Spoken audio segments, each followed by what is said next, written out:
Parlons de la tourmaline. La tourmaline est une pierre d'ancrage, d'enracinement. Les personnes qui peuvent avoir tendance à partir dans leurs rêves, ce qui est une bonne chose à certains moments de la journée, peuvent par exemple utiliser cette pierre en la prenant un instant dans la main et en demandant finalement l'aide de la pierre pour les aider à rester ancrés, bien présents dans leur corps.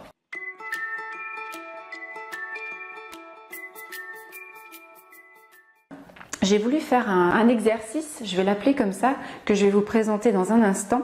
C'est-à-dire que par un dessin intuitif, eh bien, j'ai demandé à cette pierre, c'est vraiment celle-ci, de me dire ce qu'elle avait à me dire et de me montrer la relation finalement que j'ai avec elle. Alors, on rentre tout de suite dans le vif du sujet. Je vais vous montrer un dessin que je viens de faire. Alors, vous allez voir, je n'ai pas fait les beaux-arts. Là n'est pas la question. Ce qui compte dans le dessin que je vais vous présenter, eh bien, c'est de voir finalement ce que cette tourmaline m'a dit, m'a donné comme sensation, m'a transmis comme image que j'ai retranscrit dans ce dessin.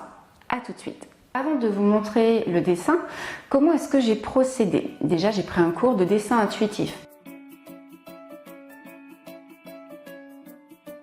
Crayon de couleur, peinture, gouache, des pinceaux, un peu d'eau pour pouvoir faire différents mélanges et donner éventuellement certaines nuances. Je me suis centrée. J'ai remercié tout d'abord tout mon être de se mettre en réceptivité avec la tourmaline que j'allais solliciter. J'ai remercié également la tourmaline de bien vouloir s'adresser à moi et j'ai demandé aux hautes énergies de protéger la pièce dans laquelle je me trouvais ainsi que le canal qui allait s'ouvrir entre la pierre et moi de façon à pouvoir être tranquille pour communiquer avec elle sans qu'il n'y ait de perturbation. Alors ça, c'est une chose qui est importante. C'est comme ça que la pierre s'est présentée. Donc je me suis vite installée à mon bureau, j'ai posé ma feuille de papier qui au départ était blanche, voilà, et qui au final a donné ceci. Alors, en fait, je vais vous décrire les différentes étapes. Donc tout d'abord, j'ai ressenti en moi un appel au centre avec la couleur noire qui s'est manifestée. Donc je me suis placée au centre de la feuille en dessinant un cœur. Mon mental n'était pas présent évidemment. Dessin intuitif veut bien dire ce qu'il veut dire. On se laisse complètement porter par l'intuition. Et la grande dame noire, eh bien finalement, c'est le nom qu'a pris la tourmaline noire pour pouvoir s'adresser à moi et communiquer avec moi. On la voit d'ailleurs ici. Alors, j'ai dessiné un cœur rose qui au départ était vide. Et puis je me suis laissée porter. Donc un cœur, un centre noir avec une espèce de spirale. Il y avait vraiment cette notion de tourbillon, de vortex qui amenait au centre. C'est ce que représente ce dessin au milieu. Et cette dame noire, alors je vais tout vous dire, hein. En la dessinant, j'avais la chanson des Barbapapa. Vous voyez, je ne sais pas, peut-être que certains qui regardaient le dessin animé quand ils étaient petits ont reconnu un petit peu la forme de la maman Barbapapa qui était noire et si je me souviens bien, elle avait une petite couronne de fleurs roses sur la tête. Donc je retrouve ces couleurs. Alors il faut savoir que quand vous rentrez comme ça en communication avec une pierre par exemple ou un autre élément, l'énergie de la pierre va rentrer en communication avec votre banque de données personnelles. C'est-à-dire que pour pouvoir établir une connexion, elle va aller chercher finalement à l'intérieur de vous des images, des sons qui font partie finalement de votre parcours. Étant donné que je regardais ce dessin animé quand j'étais petite, à un moment donné, il y a eu syntonisation de ces informations. Alors ce qui était très sympathique, c'est que ça m'a donné le sourire.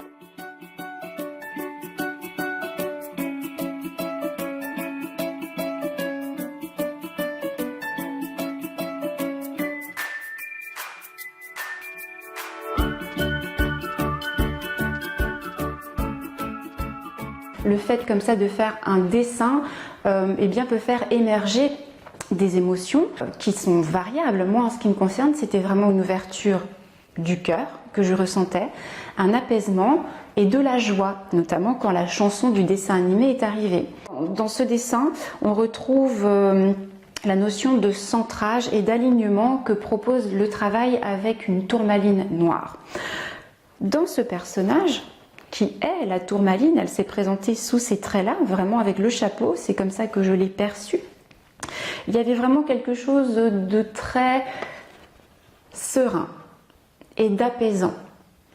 Quand on est aligné, quand on est centré, je pense que vous serez d'accord, il y a une espèce de vide que l'on ressent en nous.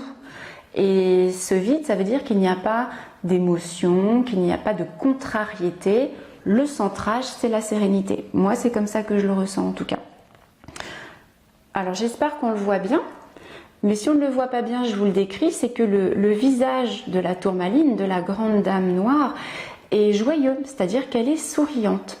Alors à un moment donné, pourquoi je ne sais pas, mais il a fallu que je mette du vert, la couleur verte, et que je crée une espèce de petit arc-en-ciel. On a des petits brins de couleur, des petites touches de couleur sur le dessin. Peut-être que j'aurai la compréhension de ces touches de couleur un petit peu plus tard. Pour le moment, je ne les ai pas. Et ce n'est pas du tout gênant, d'accord? Alors, j'ai dessiné des bras.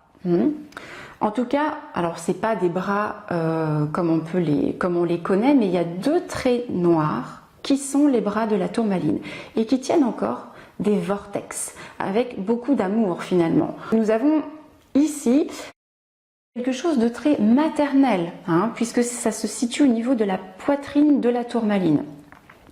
Ensuite, j'ai été appelée, j'ai ressenti que je devais utiliser la couleur marron avec une notion de reliance à la terre. Donc j'ai fait alors c'est pas un tour complet mais presque, mais à partir d'ici, voilà, jusque là j'ai mis du marron. Ensuite j'ai pris un pinceau pour mettre un peu d'eau à ce niveau-là et ça donnait la couleur rouge. Et là je ressentais en moi, oui, c'est le sang de la vie qui coule. Avec cette couleur d'ajouter à la fin, eh bien je sentais que le dessin était complet.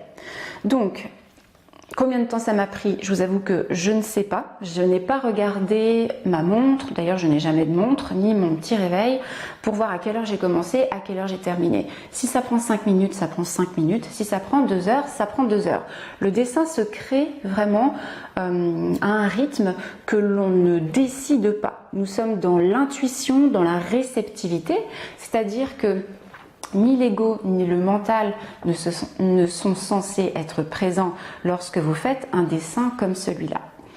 Alors, tiens, je le revois là, j'ai oublié de vous préciser que on voit une petite rose également sur le chapeau de la grande dame noire. Donc, pourquoi est-ce que je voulais partager ça avec vous?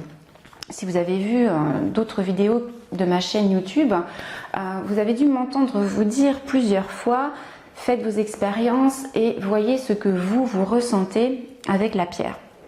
Donc on voit ici avec ce dessin, avec les explications que l'on trouve dans des livres sur cette pierre, pierre de protection, d'accord, pierre d'ancrage et d'enracinement, et pierre de joie pour moi.